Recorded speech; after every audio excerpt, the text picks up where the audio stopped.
Congratulations on the movie. I saw it this morning, still thinking about it. Oh, good. Trying to dissect it so much, but I don't want to give anything away, so I'll be quiet. But after so many years, how surprised were you just how Knight had taken Elijah and his journey and going back after all those years? It was fascinating to step back in that space, to actually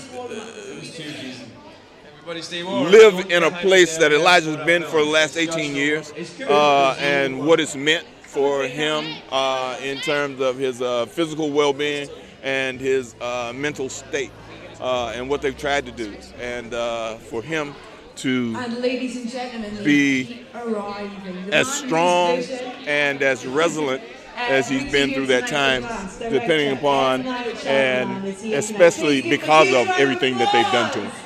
Is it, after all doing all the Marvel movies, how is it is it exciting for you as an actor to be on the other side of this? Because obviously Nick Fury is quite a heroic guy, with Elijah who's on the other side. I mean, was that fun to do?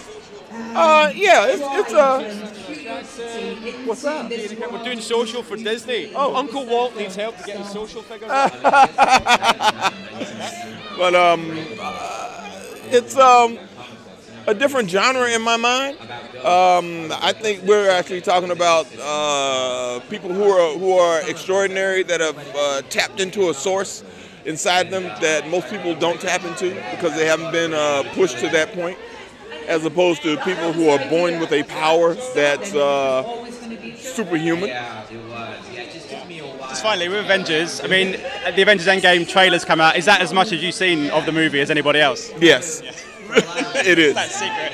Yeah. Thank you so much for your time. Pleasure. Thank you. So many questions I have. I watched it this morning, but I'm not going to spoil anything. But how surprised were you when you read the script, not just the story, but also kind of Casey's journey, if you like?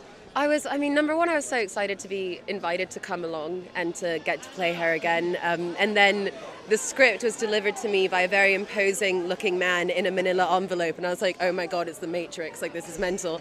So I loved reading it, and I loved going on the ride, and then seeing the movie again and seeing how it translates. It's exactly the way I saw it in my brain. And one of the most touching things about the movie is your relationship with James, which has evolved just as his characters evolved. I mean, how surprised were you just how kind of sweet it all was and kind of empathetic the two of them were together? I think it makes perfect sense, because if you think about Kevin and Casey, they're two people that have been so hurt and so broken that there's a complete understanding between the two of them.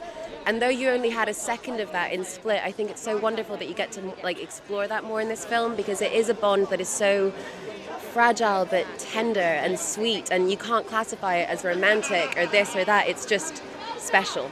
And I think I enjoy watching that relationship on screen anyway. Obviously, you had the idea back in 2000 to Unbreakable and do a trilogy. With the superhero genre as it is now, did that change anything in terms of your narrative or your choices when you made them, or was it pretty similar to what it was back then? What I try to do in Glass is comment on the meta of why everybody is obsessed by comic book movies. So I got to use Glass and Mr. Glass to talk about there's a reason everybody is obsessed with comic books, and this is the reason, and he makes his explanation about it.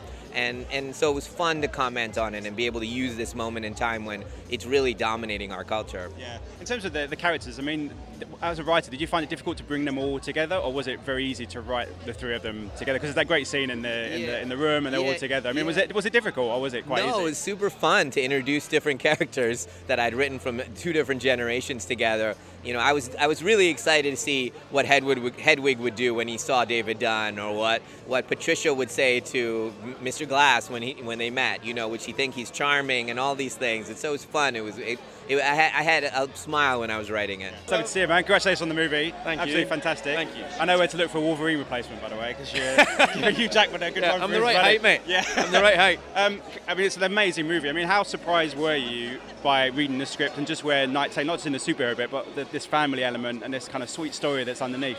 Yeah, it was nice to give them somebody to connect to. You know, Kevin, the Beast, Patricia, Dennis, Hedwig, they've never had anybody to connect to. So to have Anya as Casey Cook, and she's an amazing actor to work with, I've got to say, to connect with was beautiful, because we didn't really have that in the first one until the end of the movie, you know? Yeah. In terms of, obviously, there's lots of sequences where you're playing multiple characters from line to line, changing as you go. I mean, in terms of as an actor, I mean, is that challenging, or do you find that as quite a it's something that you can really chew on and really kind of get your teeth into, if you like. It is challenging, but it is definitely something you can get your teeth into and chew on. It's both those things.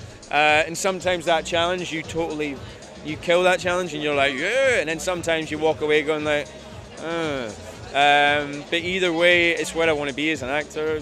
I want to be doing stuff that's daring for you, daring for the audience. Do they like it? Can they take it? Is it too much? Is it too little? And then for you as an actor, is it too much? Is it too little? That's where I want to be. Yeah. Ladies and gentlemen, you're watching Hey You Guys.